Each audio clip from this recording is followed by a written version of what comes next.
오늘이 11월 3일입니다. 오늘은 고린도 후서 3장을 할 차례죠. 3장을 함께 읽고 3장 속에서 하나님이 우리에게 주시고자 하는 말씀이 무엇인지, 그 뜻이 무엇인지를 함께 생각해 보는 시간을 갖도록 하겠습니다. 3장 읽겠습니다.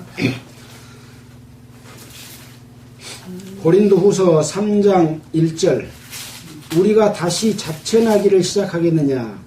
우리가 어찌 어떤 사람처럼 천거설을 너희에게 붙이거나 혹 너희에게 맞거나 할 필요가 있느냐?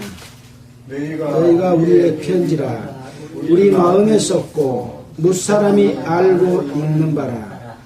너희는 우리로 말미암아 나타난 그리스도의 편지니 이는 먹으로 쓴 것이 아니요 오직 살아계신 하나님의 영으로 한 것이며 또 돌비에 쓴 것이 아니요 오직 육의 신비에 한 것이라. 우리가 그리스도로 말미암아 하나님을 향하여 이 같은 확신이 있으니 우리가 무슨 일이든지 우리에게서 난 것 같이 생각하여 스스로 만족할 것이 아니니 우리의 만족은 오직 하나님께로서 나느니라. 저가 또한 또 우리로 새 언약의 일꾼 되기에 만족해 하셨으니 의문으로 하지 아니하고 오직 의문은 죽은 것이요 영은 살리는 것입니다. 돌에 써서 새긴 죽게 하는 의문의 직분도 영광이 있어 이스라엘 자손들이 모세의 얼굴에 없어질 영광을 인하여 그 얼굴을 주목하지 못하였거든. 영의 직분이 더욱 영광이 있지 아니하겠느냐? 정죄의 직분도 영광이 있은즉 영의 직분은 영광이 더욱 넘치리라. 영광되었던 것이 더 큰 영광을 인하여 이에 영광될 것이 없으나 없어질 것도 영광으로 말미암았은즉 길이 있을 것은 더욱 영광 가운데 있느니라. 우리가 이 같은 소망이 있으므로 담대히 말하노니 우리는 모세가 이스라엘 자손들로 장차 없어질 것의 결국을 주목치 못하게 하려고 수건을 그 얼굴에 쓴 것 같이 아니하노라. 그러나 저희 마음이 완고하여 오늘까지라도 구약을 읽을 때에 그 수건이 오히려 벗어지지 아니하고 있으니 그 수건은 그리스도 안에서 없어질 것이라. 오늘까지 모세의 글을 읽을 때 수건이 오히려 그 마음을 덮었도다. 그러나 언제든지 주께로 돌아가면 그 수건이 벗어지리라. 주는 영이시니 주의 영이 계신 곳에는 자유함이 있느니라. 우리가 다 수건을 벗은 얼굴로 거울을 보는 것 같이 주의 영광을 보매 저와 같은 형상으로 화하여 영광으로 영광에 이르니 곧 주의 영으로 말미암음이니라.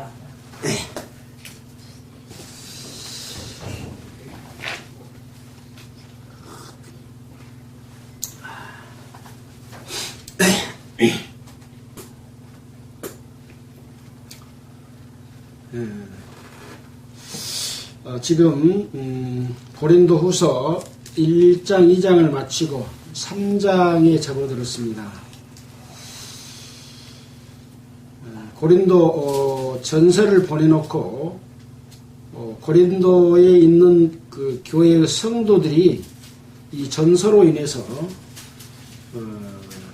어떤 사람은 바울의 전해준 편지를 받아들이고 잘못된 속에서 돌이켜서 하나님의 뜻에 합당하게 또 바울이 전해준 말씀에 따라서 사는 사람이 있는가 하면 자기의 욕심을 따라서 살고 부유하고 배부르고 이런 사람들은 그걸 받아들이지 않고 분파를 만들어서 그것을 유지하고 지키려고 하는 그런 것 때문에 바울을 비난하고 욕하고 다른 파에 있는 사람들을 이렇게 서로 적대시하는 이런 상황이 벌어졌었기 때문에 바울은 거기에 대해서 굉장한 어떤 그 근심과 그런 마음이 있었습니다.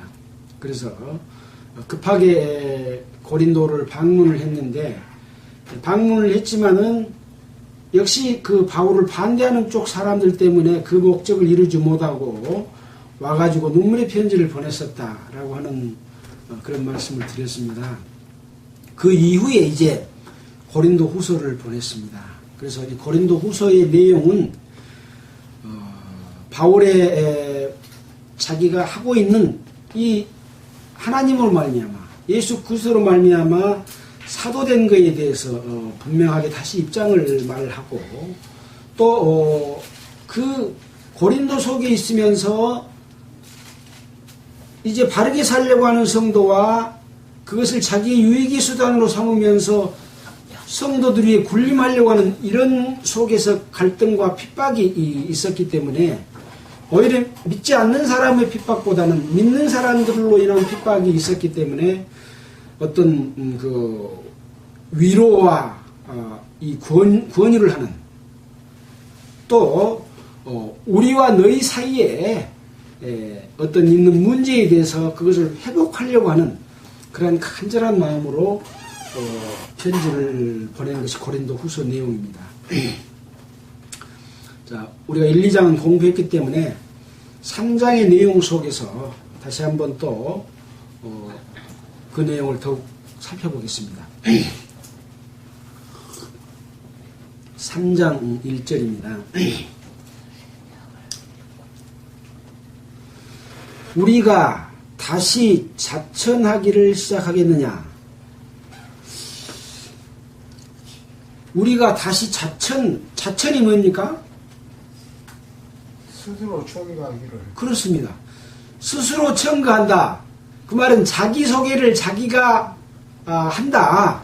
자청한다. 천이라는 말은 여기서는 추천한다 그런 의미입니다. 자, 그러면 다시 자천한다 그 말은 언제 또 한 번 했던 적이 있었다 그 말이죠. 그래야 다시 자천한다 말이 맞지 않습니까? 우리가 고린도 전서를 읽으면서 고린도 전서에서 사도 바울이 자기의 사도된 직분에 대해서 항상 말씀을 했다고 그랬죠. 이것은 하나님께로서 난 것이고 예수 그리스도로 말미암아 사도된 것이다 라고 강조했던 내용들을 고린도전서 2장 1절로부터 12절, 고린도전서 3장 10절로부터 있는 내용, 또 고린도전서 4장 1절로부터 13절, 그 다음에 고린도전서 9장 1절로부터 2절 속에 자기 자신이 어떤 위치에서 내가 여러분들에게 복음을 전했고 지금 이 편지를 쓰고 있다 하고 스스로를 이렇게 추천하는 그런 적이 있었습니다.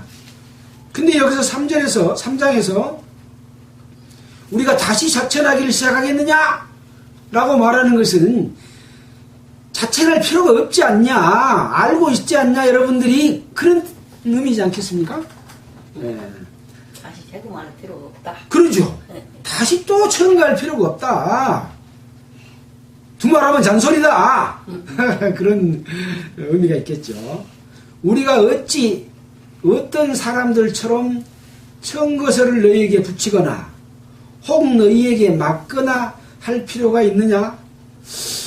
근데 어떤 사람들은 청거서를 너희에게 고린도 교회에게 붙였다는 거예요. 그 말이죠. 자, 청것을 너희에게 붙이거나 혹은 너희에게 맞거나 할 필요가 있겠느냐? 여기서 맞거나 그 말은 뭡니까? 승인을 얻은다, 허락을 얻은다. 예, 그런 이야기입니다. 승인을 맡은다 그러잖아요. 허락을 맡은다 그러잖아요. 근데 어떤 사람들이 청거서를 너희에게 붙여서 이렇게 허락을 맡고 승인을 맡아서 갔을까요? 우리가 사도행전 공부할 때 아볼로가 아가야 지역에 가려고 할 때 청거서를 써준 적이 있죠. 추천해서 보낸 적이 있잖아요. 근데 여기서는 지금 그 아볼로를 이야기한 것이 아니고 그런 청거가 어디서 있었느냐? 예루살렘에서 고린도로 사람을 보내서 어떤 청것을 가지고 고린도에 가서 말하는 사람이 있었다는 거지요. 지금 바울은 이 복음의 말씀을 가지고 1차 전도여행, 2차 전도여행을 마치고 고린도 복음을 전해놓고 2차 전도여행을 마치고 다시 안디옥에 돌아왔다가 3차 전도여행을 하고 에베소에서 고린도전서에 편지를 보냈고 에베소에서 다시 마케도냐로 가가지고 마케도냐에서 다시 어딥니까? 빌립보를 가서 편지를 지금 고린도후서를 쓰고 있다 그랬지 않습니까? 근데 예루살렘에서는 어떤 사람들에게 청거서를 들려보내가지고 고린도에 와 있다는 거예요. 근데 이 사람들이 바울의 전한 복음과 바울의 가르침과 같았을까요? 틀렸을까요? 틀렸겠죠. 그러니까 저 사람들을 맹기로 나도 청거서를 누가 보내서 너희들한테 가야 되냐? 이거 기분 나쁜 말이지 않습니까? 기분 나쁘다. 그런 사정이 있었습니다. 자, 그러면 지금 예루살렘에 있는 사도들은 누굽니까? 청거서를 써준 사람은 누굽니까? 예루살렘에 있는 예수님의 직접 제자인 베드로와 야고보와 다른 지금 사도들이 있잖아요. 그 사람들은 어떤 상황에 있다고 그랬습니까? 유대교의 장로와 또는 제사장과 이런 사람들하고 지금 적당하게 타협을 하면서 할례도 행한 것에 대해서 그냥 문제 삼지 않고 그냥 다 같이 우리 예수 믿는 사람들이니까 서로 적당히 하자. 그걸로 말미암아 복음이 예루살렘에서 사라져버리는 끝나버리는 그런 가운데에 있어서 그 유대인들의 세력은 무슨 세력입니까? 우리가 갈라디아에서 복음을 전해놨는데 유대로부터 온 자들이 이 갈라디아 교회에 예수 믿는 것 갖고는 안 돼. 할례를 받고 율법을 지켜야 돼. 라고 하는 다른 복음이 들어왔지 않습니까? 또 우리가 사도행전에서 복음을 전했을 때 어디에서 그랬습니까? 유대로부터 온 자들이 할례만 받아서는 예수 그리스도만 갖고는 안 돼. 할례를 받고 또 율법도 지켜야 돼. 라고 말했다 그랬지 않습니까? 그래서 바울이 예루살렘에 올라갔을 때 예루살렘에 이 야고보와 함께 있었던 예수님의 제자들이 지금 너 소문을 우리가 다 듣고 있는데 너는 할례를 받을 필요가 없다고 율법도 지킬 필요가 없다고 말하고 있다는 소문이 우리에게 들렸다. 그러니까 네가 오면 지금 이 유대인들이 너를 지금 혼내려고 하고 있으니까 할례 받고 결례를 행하고 율법을 지킨 모양새를 좀 내자. 그랬다 그랬지 않습니까? 이 사람들이 고린도에 청거서를 보내가지고 그 파가 또 형성되어 있었다고 봐야 되겠죠. 그 영향을 받은 사람들이. 이것은 여러분들 어떤 영향이겠습니까? 바로 사탄의 세력과 종교의 세력과 그러니까 예수님을 십자가에 못 박힌 세력으로부터 오는 그 율법적인 행위에 의해서 외형을 중시하고 결례를 중시하고 이런 흐름들이 있었지요. 근데 바울은 예수 그리스도 안에 있는 자유를 전하는 거고요. 사도의 자격을 말했지만 내가 이것을 하나도 그것을 얻지 아니하고 내가 다 내 몸으로 행하고 실천하고 하는 그런 모범을 보인 것에 대해서 이 사람들의 가르침은 같습니까? 틀립니까? 복음 전하니까 여러분들은 성도들한테 뜯어서 묻고 예배당도 좋게 짓고 이렇게 섬김을 받아야 되는 것이 당연한 것이야. 할례도 해야 되고 율법도 지켜야 되고 선한 행동도 해야 돼. 이런 흐름이 바울의 전한 가르침과 몸소 행한 것을 갈등시키고 있었습니다.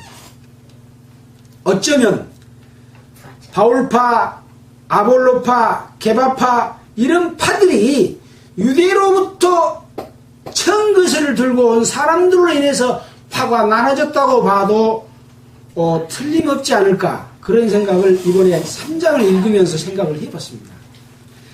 우리는 지금 예수 그리스도의 복음이 전해져서 교회가 형성될 때 어떠한 문제점들이 있는가 하는 것들을 계속해서 공부를 하고 있습니다.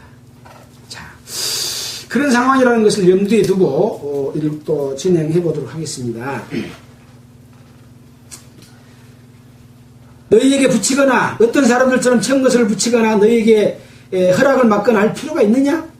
너희가 우리의 편지라 우리 마음에 썼고 무사람이 알고 있는 거라. 정말로 깊은 말을 써놨습니다. 너희가 우리의 편지다. 고린도 성도들이 바울과 디모데와 실라가 보낸 편지가 바로 너희다. 그 말은 뭔 말입니까? 서로 이미 일심동체가 되어 있지 않느냐, 그리스도 안에서 하나가 되어 있지 않느냐, 그라고 말하는 거죠. 그러니까 뭐냐, 우리의 마음에 썼고, 우리의 마음은 누구 마음입니까? 바울과 함께한 디모데와 실라의 마음에다가 딱 썼어요. 근데 마음에 쓴 것을 누가 읽어요? 고린도에 있는 성도들이 바울의 마음속에 있는 것을 읽어. 이것이 편지다. 놀라운 말씀이지 않습니까? 편지를 내 마음에다 써놨는데 저 고린도에 있는 사람들이 그 편지를 읽어버려. 우리 마음속에 있는 편지를. 이것은 서로 마음을 이해하고 소통하고 있다, 하나 되어 있다라고 말하는 것이죠. 자, 3절입니다.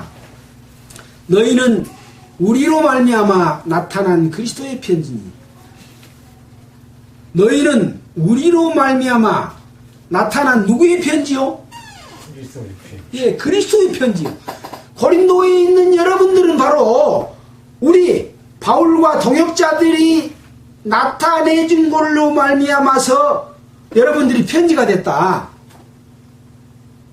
바울의 동역자들이 말씀하고 복음 전할 때 말씀하고 또 찾아가서 말씀했던 내용들을 이해함으로 말미암아 여러분들은 바로 그리스도의 편지를 우리 마음속에 있는 것을 읽어가지고 여러분 스스로가 편지가 돼서 그걸 간직하고 있지 않냐. 바울과 우리는 여러분들을 지금 읽고 있다. 여러분 속에 있는 편지를 우리가 읽고 있다. 바꿔서 말하면 그런 내용입니다.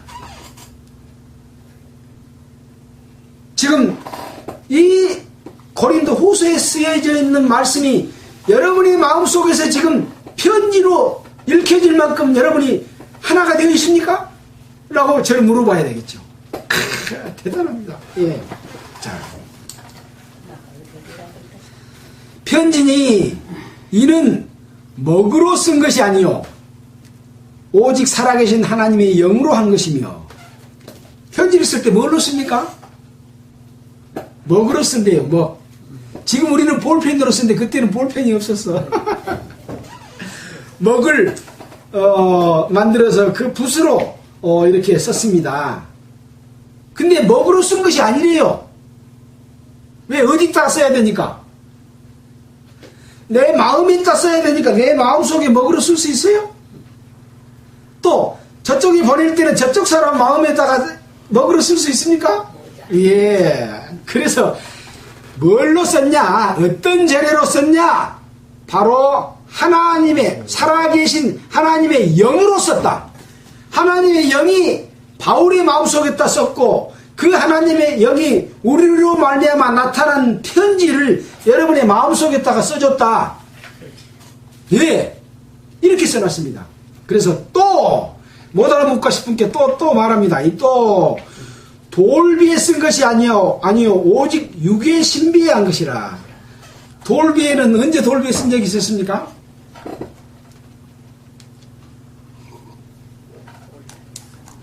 모세가 십계명을 받을 때 돌판에다가 하나님이 직접 돌비에다가 써주셨죠.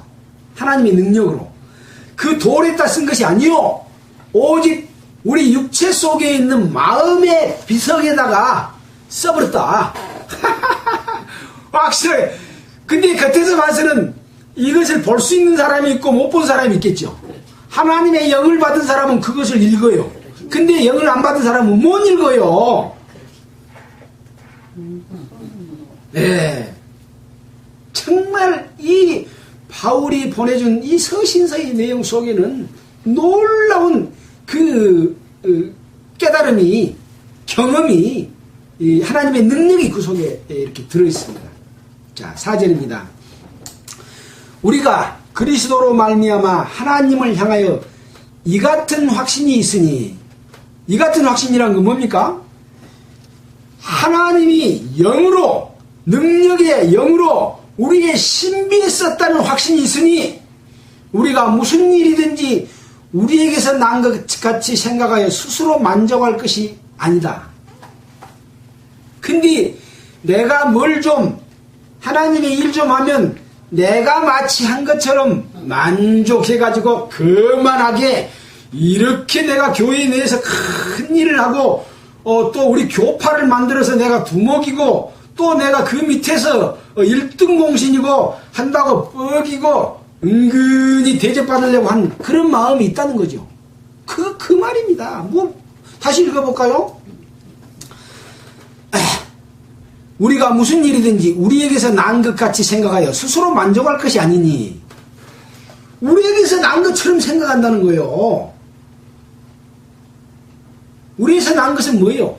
육신의 것뿐이고 사탄의 것뿐입니다. 그래서 우리가 고린도에서 그걸 봤습니까? 자기의 자랑하는 것에 대해서 말씀하면서 너희가 받지 않은 것이 무엇이냐? 받지 않은 것이 무엇이냐? 다 하나님께로부터 받았으면서 자기 것이라고 자랑하지 말라! 라고 우리가 배웠지 않습니까? 그런 마음이 있다는 거예요. 왜 이 말을 쓰고 있겠습니까? 고린도 교회에 그런 사람들이 있기 때문에 너희들 한번 생각해봐라. 거기 속지 마라. 라고 하기 위해서 이런 말을 쓰는 것이죠. 그리고 여러분들도 혹시 내가 똑똑해서 나의 능력으로 뭘 하고 있다고 생각하면 안 된다. 그러기 위해서 이렇게 쓴 겁니다. 자, 스스로 우리에게서 난 것 같이 생각하여 스스로 만족할 것이 아니니 우리의 만족은 오직 하나님께로서 남느니라. 오직 하나님께로서 남고 편지 쓴 것마저도 하나님의 능력의 영으로 살아계신 하나님께서 써주신 것이다. 이 말은 지금 엄청난 하나님의 권위를 가지고 고린도에 지금 바울을 비난하고 있는 그들을 향해서 지금 대포 같은 말씀을 쏘고 있는 거 아니겠습니까? 그렇습니다. 이 대포가 고린도 교회에만 지금 쏘겠습니까? 지금 복음을 깨닫고 복음을 전한다고 하면서 자기 배를 부르게 하고 자기 욕심을 쫓아 행하면서 성도들 것을 토색하는 자들에게, 외형과 형식을 중시하고 많은 숫자를 중시하고 큰 예배당을 짓고 하는 자들에게 쏘는 그런 말씀이지 않겠습니까? 같습니다. 예.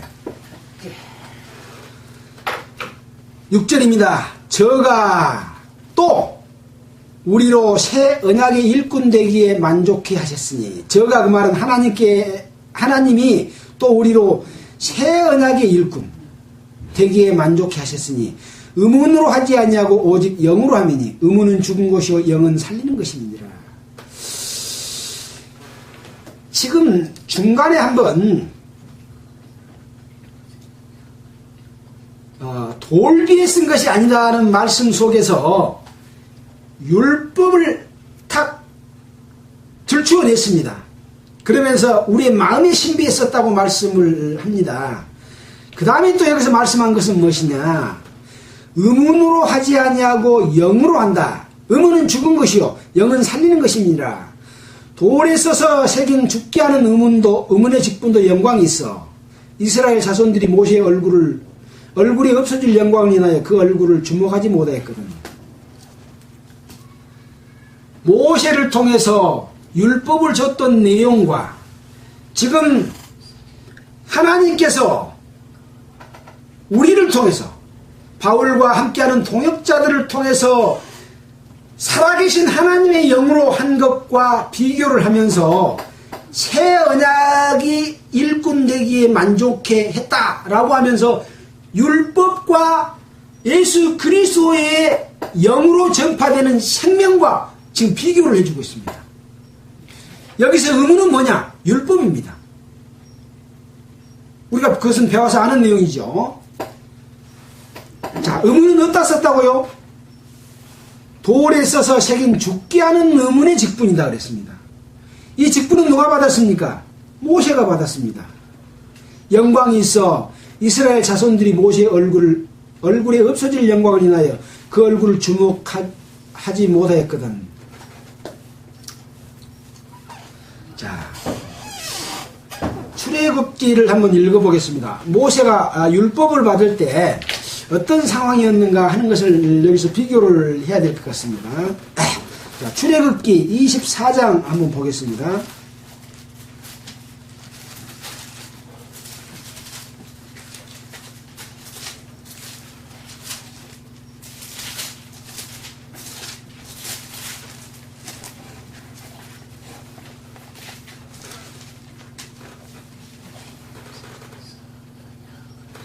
죄송합니다. 34장입니다.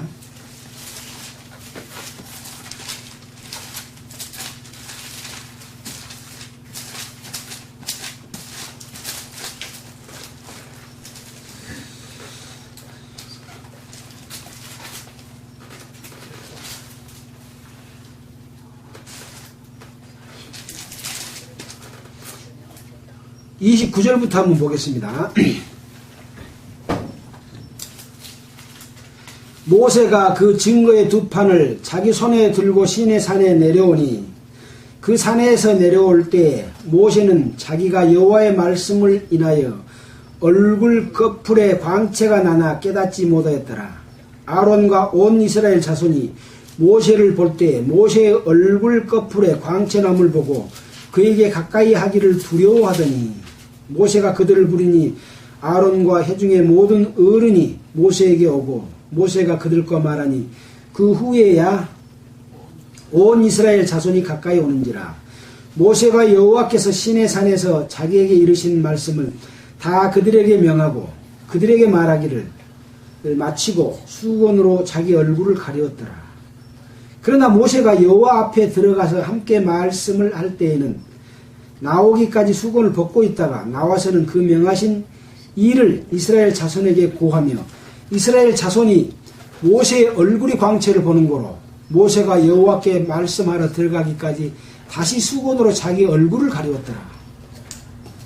이 내용이 무슨 말씀인지 아시겠죠?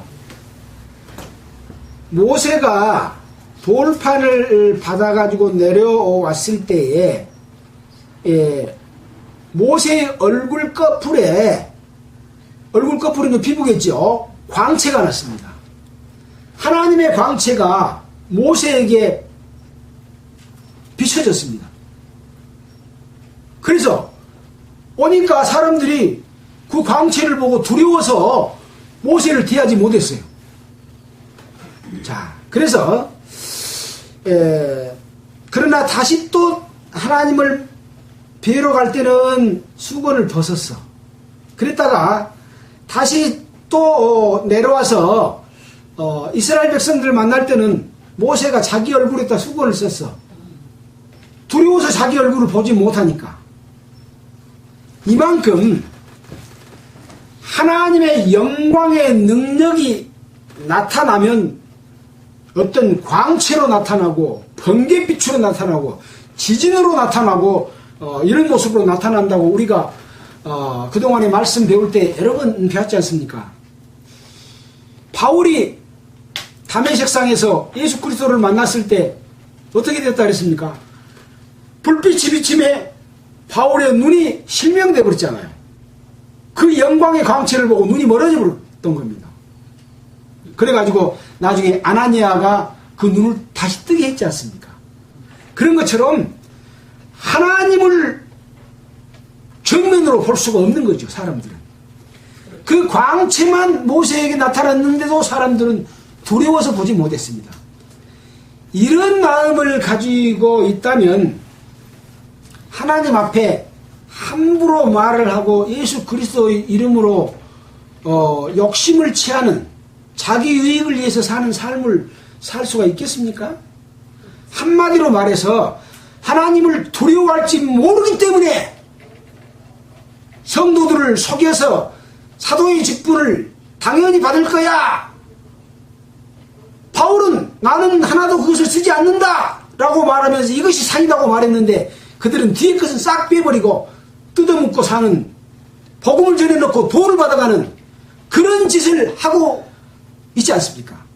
그것은 이 모세를 한번 보고 온 사람이라면, 그 영광의 강체를 받는 두려움이 있었다면 하나님은 어떨 것인가 감히 두려워서 땅에다 엎드리고 그 직분을 다 내던지고 죄로 몸을 싣고 하나님 앞에 다시 나와야 되지 않겠습니까?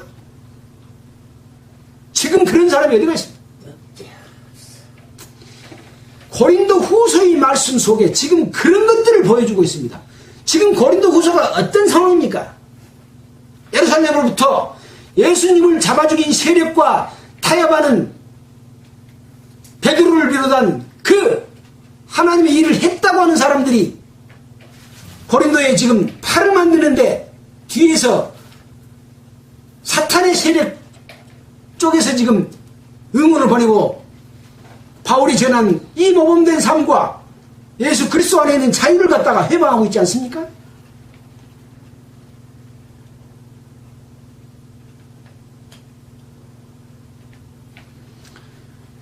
일일이 다 찾아보지를 못합니다. 자, 시간이 없기 때문에 또 넘어가면서 말씀드리겠습니다.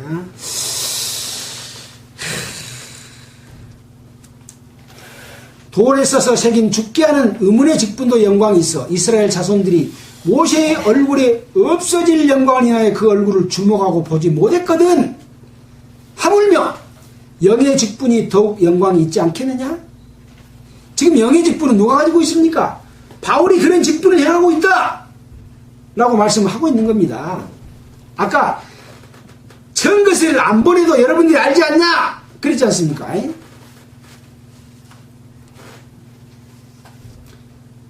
9절입니다. 정죄의 직분도 영광이 있은즉 의의 직분은 영광이 더욱 넘치리라.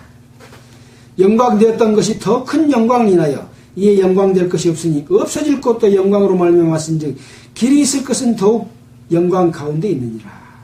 자, 그래서 그러면 이 모세는 없어질 영광을 한번 그 얼굴에 비침을 받은 적이 있습니다. 모세를 통해서 하나님이 율법을 줬습니다.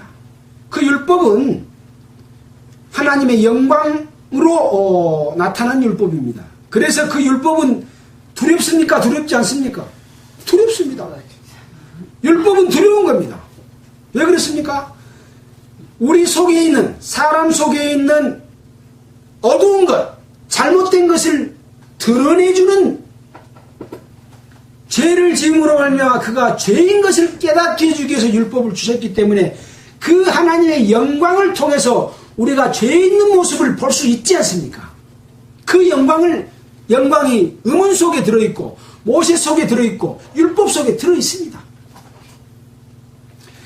그것도 영광이 있었는데 영의 직분, 예수 그리스도의 복음으로 말미암아서 율법으로 죄된 자들을 용서해준 그것은 없어질 영광이 아니라 영원히 하나님과 함께 누릴 영광이지 않느냐. 그것은 없어질 영광이고 이것은 영원히 남을 영광이기 때문에 그것도 영광이 있는데 없어지지 않는 이 바울이 지금 말씀하고 있는 이 내용에 그 속에 하나님이 역사하는 것은 얼마나 더욱 큰 영광 가운데 있느냐. 오직 하면 고린도 교회 성도들에게 이런 말씀을 하겠습니까? 이거 지금 평범한 이야기입니까? 우리 속된 말로 하면 지금 겁주는 이야기입니다. 겁주는 이야기. 예. 놀라운 말씀을 지금 하고 있습니다. 근데도 돌이키지 못한 자들은 계속 돈을 뜯어내고 외형을 중시하고 자기들이 일하지 않고 그러고 있다는 거죠. 12절입니다. 우리가 이 같은 소망이 있으므로 담대히 말하노니, 이 같은 소망은 무슨 소망입니까? 이 같은 소망이 있으므로 담대히 말한다.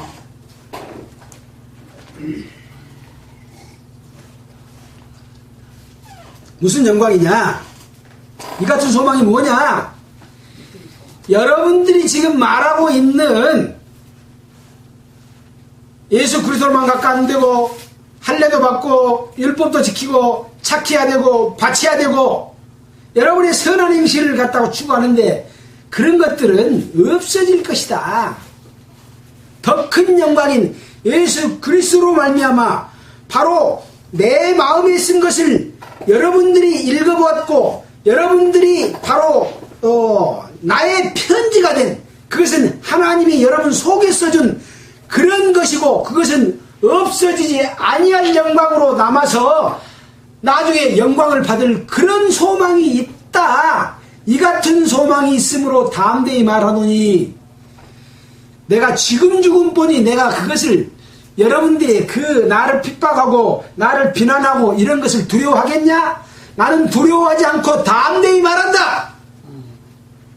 이렇게 살아야 됩니다.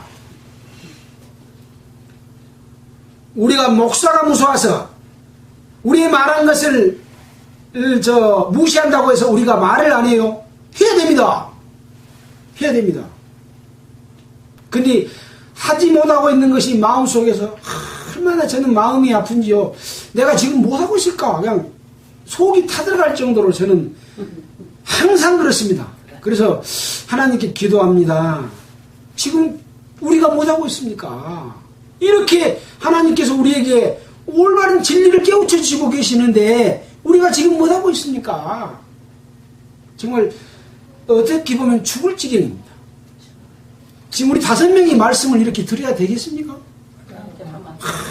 저는요 속이 타들어간 것 같고 이걸 어떻게 해야 될까 그런 마음을 가지고 있습니다. 예. 이제 내일이면 저에게 복음을 전해주신 분이 풍양교회에 와서 전도집회를 합니다. 저는 그분을 사랑하고 항상 고맙게 생각합니다. 나를 낳아주신 분이지 않습니까? 근데 그분이 복음 전해놓고 돈 받아갈 겁니다. 이분에게 어떻게 말을 해야 될까? 나는 지난주에 한 줄 알고 한번 찾아가 볼까 그러다가 괜히 전도집회한테 찾아가서 마음 상해할까 싶어가지고 또 못 갔습니다. 또 와도 제가 갈지 못 갈지 모르겠는데 정말 담대하게 만나서 우리가 그동안에 말씀한 거 한번 들어보세요 하고 싶어요. 네? 우리 한번 가볼까? 예, 한번 가봅시다. 가보자고. 예, 한번 가봅시다. 그래서 정말 안타까운 것이 너무 많습니다. 나와 있는 사람들도 이 말씀 속에서 교제하기를 원치 않냐고 몇 가지 가지고 자기들이 그동안에 잘못된 곳에 나와서 그거에만 딱 빠져가지고 전체적인 균형을 잃어버리고 그런 사람들이 너무 많아요. 교제가 안 돼요. 그러면 이제 사람이라도 깜 부른다면 이제 부르도 안 하고 이러고 저는 그래서 사람이 마여는 것은 중요하게 생각하지 않습니다. 어떤 마음을 가진 사람이 와서 정말로 거듭나서 하나님의 자녀가 돼가지고 정말 성령 가운데 있는 삶대로 우리가 협력해서 살 거냐. 혼자 가지고는 힘이 자꾸 이러죠. 누가 같이 어디 갑시다 해가지고 팍 가고 막 이렇게 움직여야 되는데 그렇지 못하는 거죠. 우리의 생활이 우리를 묶고 있습니다. 여러 가지 여건들이 묶고 있습니다. 일하느라고 또 못합니다. 막 이런 것들을 어떻게 우리가 지혜롭게 할 수 있을까라는 기도를 항상 합니다. 주님이 오시기 전에 우리가 그런 일을 꼭 해야 되지 않을까 싶습니다. 정말 우리가 지금 여러 가지 책이나 세상 돌아가는 것을 보면 적그리스도가 오기 위한 모든 준비가 다 되어 있고 저 그러다 오기 전에 우리가 공중들림 받지 않습니까? 그럼 우리가 해야 될 그것을 하지 못한 마음의 아픔을 가지고 주님을 만나면 부끄러울 것 같아요. 한번 정말 뭔가를 주님의 역사 속에 우리 몸을 던져서 주님의 뜻을 이루옵소서라는 마음이 너무나 큽니다. 자, 그 다음에 몇 절입니까? 12절이죠. 이 같은 소망이 있으므로 담대히 말하노니 우리는 모세가 이스라엘 자손들로 장차 없어질 것의 결국을 주목지 못하게 하려고 수건을 그 얼굴에 쓴 것 같이 아니하노라. 모세가 이쪽 사람 말씀을 모세를 보는 사람이 자기 얼굴에다 수건을 쓴 게 아니라 모세의 얼굴에다가 자기가 가려줬어요. 이것 가지고 이제 고린도 전서에 보면 그 수건 쓰는 문제가 나왔지 않습니까? 왜 근데 천쪽에 사는 거를 쓰고 살까? 아, 이걸 모르니까 그렇죠. 아마 오래 쓰고 있어. 그래서 모세는 이스라엘 자손들에게 장차 없어질 것을 주목하지 말라고 이것을 가르쳐줬다고 이렇게 말하고 있습니다. 이거는 출애굽기에는 나와있지 않는 내용을 고린도 후서에서 바울이 우리에게 보여주는 겁니다. 없어질 것 주목하지 마라. 율법은 없어질 겁니까? 없어지지 않을 겁니까? 예수님의 오므로 말미암아 다 성취되고 완성되어질 겁니다. 네. 자, 뒤에 그것은 나오겠습니다. 14절입니다. 그러나 저의 마음이 완고하여 오늘까지라도 구약을 읽을 때 그 수건이 오히려 벗어지지 아니하고 있으니 그 수건은 그리스도 안에서 없어질 것이라. 모세에게 비춰진 하나님의 광채는 잠깐 비추다가 없어져 버렸습니다. 모세 얼굴에 항상 광채가 났습니까? 그때만 났습니다. 그 일이 끝난 뒤에는 광채가 없어져 버렸습니다. 자, 우리가 어떤 충전기에서 발광하는 그 발광체를 충전시키지 않습니까? 햇빛에다가. 그러면 거기서 빛이 나죠. 빛이 한정없이 납니까? 다시 충전을 해야 또 빛이 나요. 그런 것처럼 모세의 얼굴에 있는 광채는 없어져 버렸습니다. 근데 유대인들은, 이스라엘인들은 그 광채를 지금까지 거기서 비추고 있는 걸로 생각한다 그 말이에요. 그런데 오히려 그것 때문에 구약 성경을 이해하지 못하는 거예요. 그러니까 성경을 올바로 이해하지 못하고 있다 그겁니다. 그래, 그 수건은 그리스도 안에서 없어질 것이라. 없어졌습니까? 안 없어졌습니까? 없어졌습니다. 그러나 그 역할은 남아 있습니다. 왜? 그 죄로 인해서 마지막 심판을 받아야 되기 때문에 그렇습니다. 그 심판은 이제 구원받지 못한 사람이 백보자에서 받을 심판을 이야기를 하고 있죠. 구원받은 사람이 받아야 될 심판은 무슨 심판입니까? 그리스도 안에서의 심판입니다. 요즘에 구원을 받아도 바르게 살지 못하고 죄 지으면 지옥 간다고 말하는 사람이 있다고 합니다. 성경을 보면 그렇게 애매한 부분이 많이 있습니다. 그러나 결코 그것은 예수님의 은혜의 공로와 그 가치를 또랑물처럼 여기는 겁니다. 대단히 잘못된 겁니다.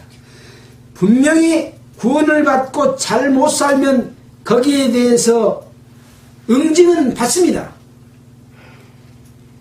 그것이 바로 성경 여러 곳에 나와 있는 그리스도인들이 받을 심판입니다.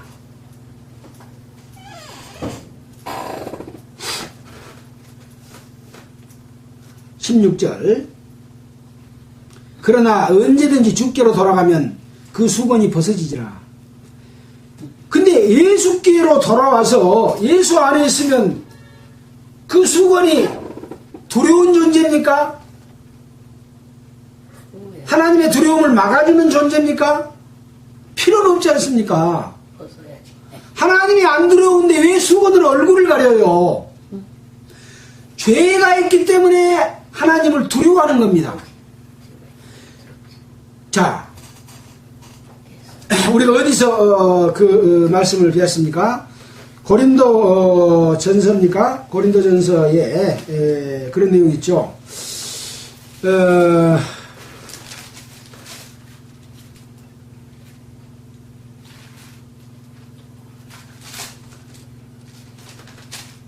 하나님을 보고 살 자가 없음이라 라고 말한 내용이 있죠. 잠깐만요. 찾아보겠습니다. 아까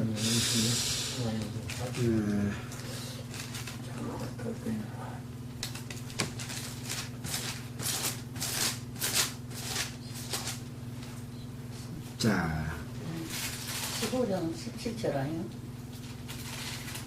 예, 고린도 전서에 있죠. 고린도 전서 16장 아니요? 15장 16절 아니요?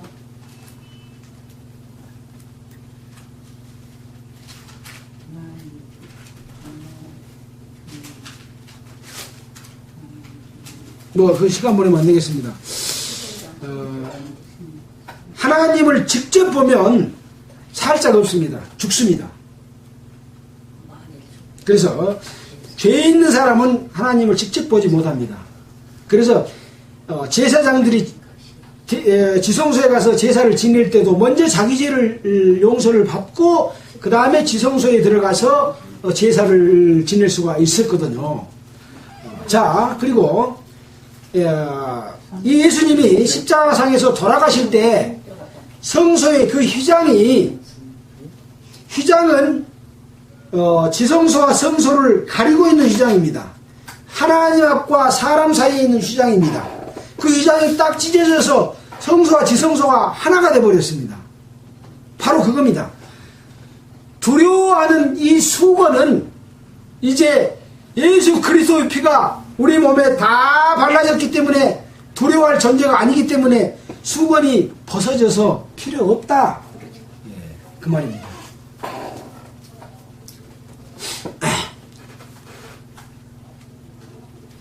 17절입니다. 주는 영이시니 주의 영이 계신 곳에는 자유함이 있느니라. 우리가 다 수건을 벗은 얼굴로 거울을 보는 것 같이 주의 영광을 보매 저와 같은 형상을 화하여 영광으로 영광에 이르니 곧 주의 영으로 말미암음이니라.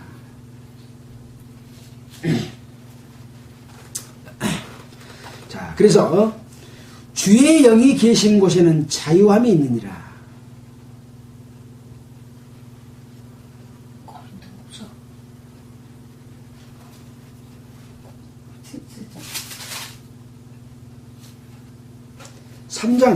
삼장 18절, 지금 17절 읽었습니다.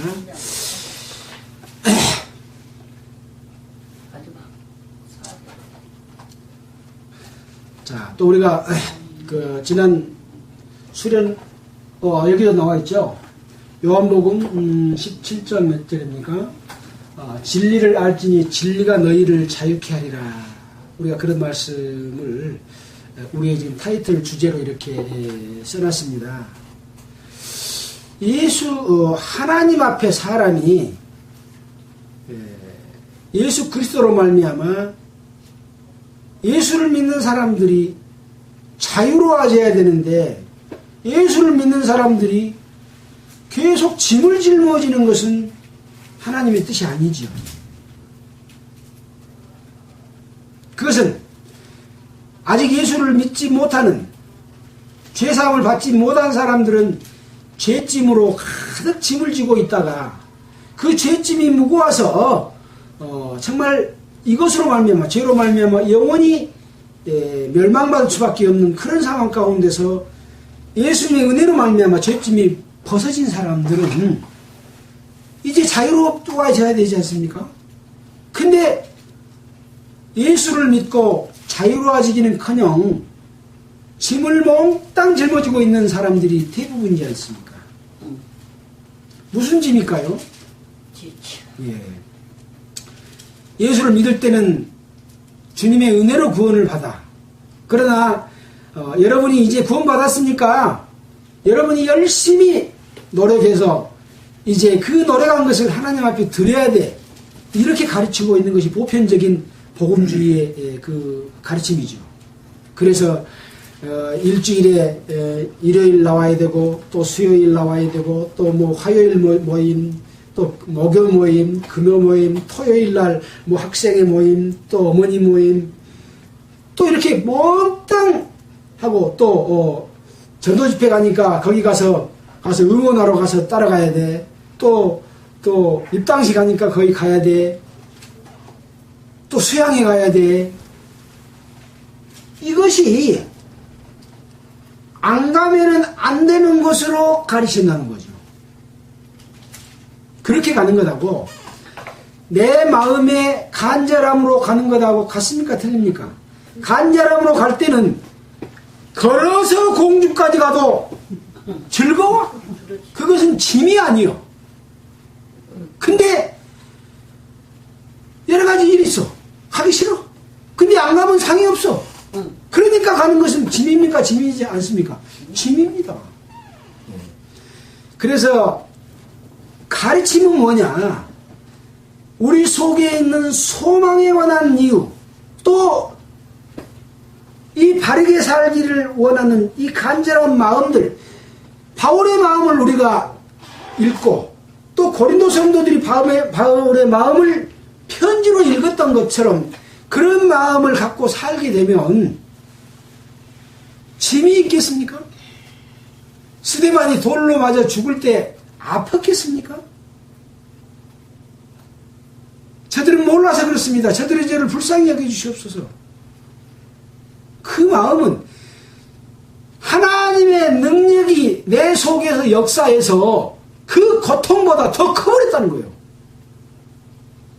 이것이 바로 진정한 그리스도인의 삶이고 없어지지 않을 소망 가운데 있으므로 담대히 말하는 그런 거라는 거죠.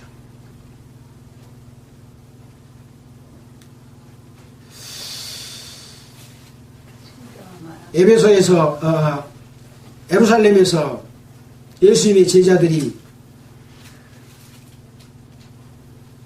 그 예수께서 전해준 그 핍박과 고난을 짊어진 것이 아니라 그들이 두려워했다고 되어 있죠. 두려워서 할례를 받고 율법을 지키는 유대 율법주의자들과 적당하게 편승해서 바울이 전한 복음을 갖다가 위축시키고 또 바울이 전해놓은 곳에다가 천거자들을 보내서 자기 팔을 이루게 하고 자기들을 돕게 만들고 이런 종교 형태로 빠져버렸던 이런 것을 살펴본다면 지금 복음 전하면서 유익을 추구하는 사람들이 베드로만큼 한 사람들이 아니잖아요.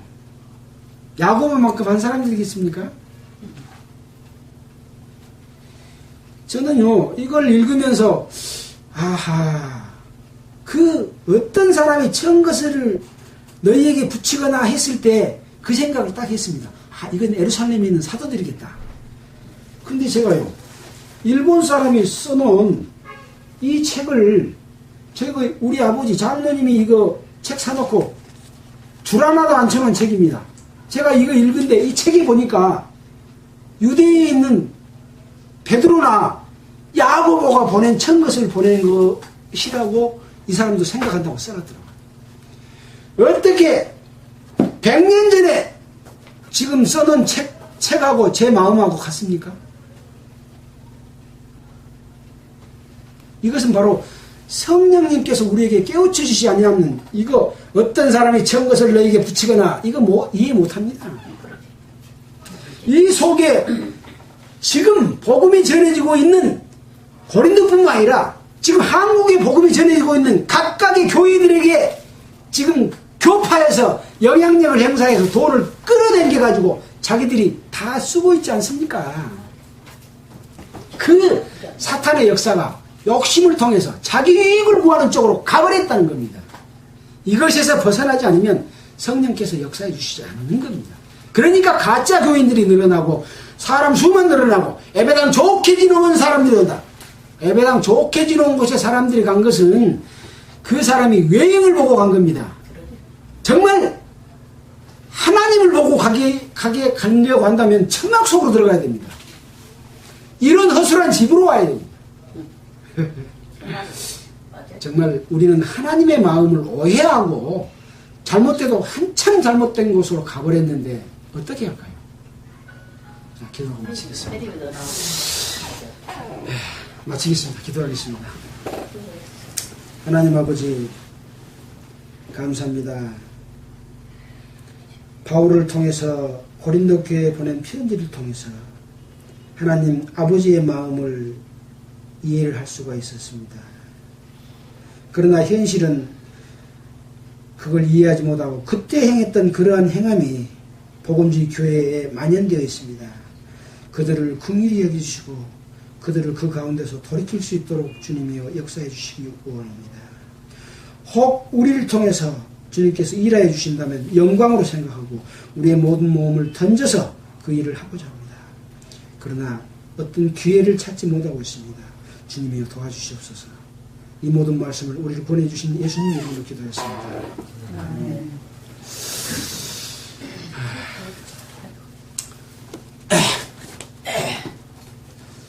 갈 길을 밝히 보이시니 몇 장이죠?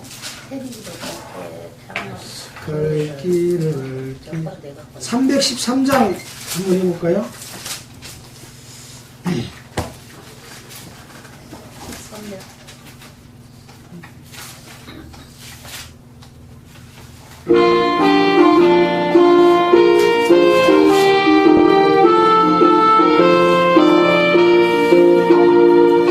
갈 길을 밝히 보이시니 주 앞에 빨리 나갑시다.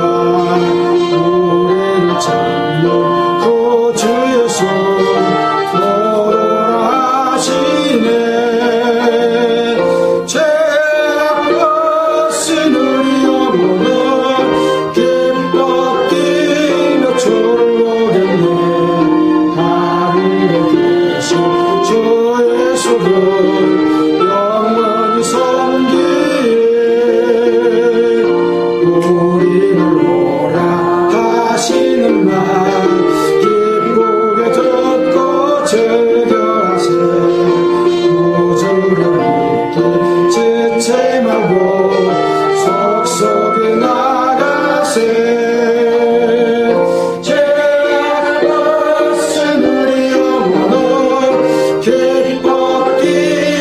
주를 보겠네.